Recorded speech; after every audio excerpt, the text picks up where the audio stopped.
Hi, it's Maui Vanguard, and follow my Instagram. Maui Vanguard. And yep, this is Aloha Vanguard here too as well. Yep, I'm going to be helping out with his deck profile on the Numbatama deck that you guys voted for from last week. Sorry, it's a late upload, been busy, but now we got the time, so we're going to start it. So, what's your starter? My starter is Stealth Beast Kuruko. It's a recommend starter for the Numbatamas. Alright. And it's like Soul Blast 1, when you attack hits when the unit boosted a Numbatama, choose 2 cards from the bind zone and put it to the drop zone. Alright, with a Soul Blast 1, bind 2 of your opponent's. No, choose 2. Choose 2 and send it to the drop zone. So yeah, if they have bind cards, look at their bind. With a Soul Blast 1, you can get rid of 2 cards, which is really nice. And I got 2 extra grade zeros, what you got? 2 Stealth Beast Hakakuro or something. Yeah, Hakakuro. Yeah, from the BTO1. It's like Counter Blast 1, when you guard and you have less cards than your opponents, you can Counter Blast 1 and choose a card from the opponent's hand and discard. Okay. Your opponent chooses a card? Yeah, okay. It's all good. Then that another extra grade 0 just for pressuring reasons, it looks like. And the grade 3 lineup, I got 3 Kabuki Kongos and 4 of the Big Wise Kajiri Kongo. Oh, I messed up. No, we can keep going. It happens. And 4 Kajiri Kongos. Why I won like 7 grade 3s because of the extra grade 0s that I got. And I don't have any grade lock problems. It works pretty fine. So let's talk about the break ride. So Kabuki Kongo's skill makes a little bit more sense. So you got the break ride here. So if you ride over, +5. +5. That would be stupid. +10, right? Yeah. And your opponent chooses a card from his or her hand, discard it, and a card from his or her hand, and bind it face down. And then they don't get to pick it up to the end of the turn. Yeah. Yeah. Pretty good skill. Alright, so and then it's a fag unit. If it attacks and your opponent card is 3 or less, +2. Nice.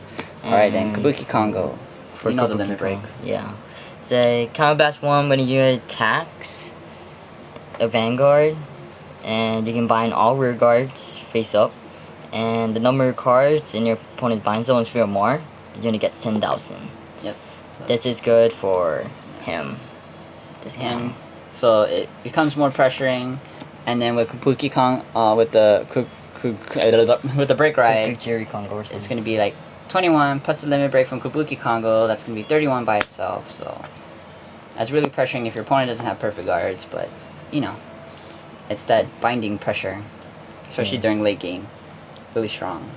Grade 2 lineup. Yeah, grade 2 lineup. I won 3 Kamiganes.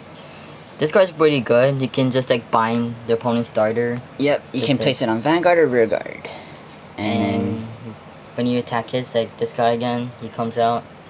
You can just like put it to the drop zone. Yeah. So a lot of combos you can do. As long as you're binding with this deck, works out pretty great. But he makes it a lot easier. And I got 3 of the 10Ks. Yeah, nothing to say for that. Yeah. It's good to have 10Ks, especially with the rest of the grade 2 lineup that you're about to see. Even though they're a little bit tanky, there will be a reason why just have that offensive power. Alright, so and next. I got 2 Kokuro Yo or something. Yeah. So this guy's really good for Kabuki Kongo for each bind card that is bind against 2,000. It's a really good card. Boost it up. And 2 Shigazumis. It's another BT01. If you have more cards than your opponent gains 3,000, so they're like 11Ks. 11K. It's always gonna happen, especially if you're binding and they're discarding. And I got the limit break 11Ks too. Because your grade 3 is always gonna be limit breaks. Yep. Alright, that's it for the grade 2 lineup. So grade 1, what you got? 3 perfect guards. Yeah. Stealth Beast, Mukikuro. 3, because it just works. Because extra grade 0s. We do have a fort 1, but he chooses to run 3, which works out pretty nice. He doesn't have any problems. Okay. And 1 3 of the AKs. Nothing to say about that too. Hey, Works great. Yep. I mean, there's not that much support for Numbatamas yet. Not until Legions come out. So it's gonna change. But right now, there's only like a couple set decks that actually work. And this is one of them. But yeah, AKs is always good to have. And I won 3 of the Fukis. These guys are really good. You can just choose the opponent's hand and choose a card from the opponent's hand and bind it. Yeah. If your opponents have 3 or less cards, it's pretty good. Yeah, and it's just a counter blast 1, and you put this card into the soul, which is nice.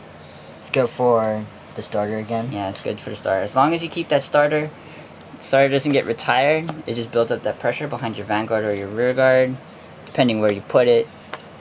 Something has to hit, and something has to go. And I got 2 Dreadmasters. It's Yep.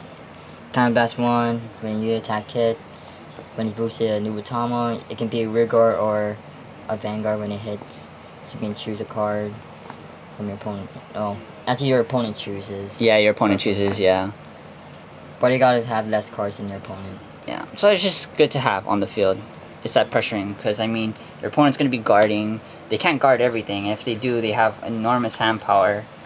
But, yeah, that's the grade 3, grade 2, grade 1 lineup with the extra grade 0s. And of course, 4 for each triggers. Yep, because that's all there is. I'm kind of sad that they didn't make like an extra set of stands and an extra set of crits and an extra set of draws, just so there's more options you can do with this deck. But right now with the rainbow triggers, I mean, I can see why they did that, because if there was like 8 crits, 4 draw, 4 heal, it'd be kind of OP, in my opinion.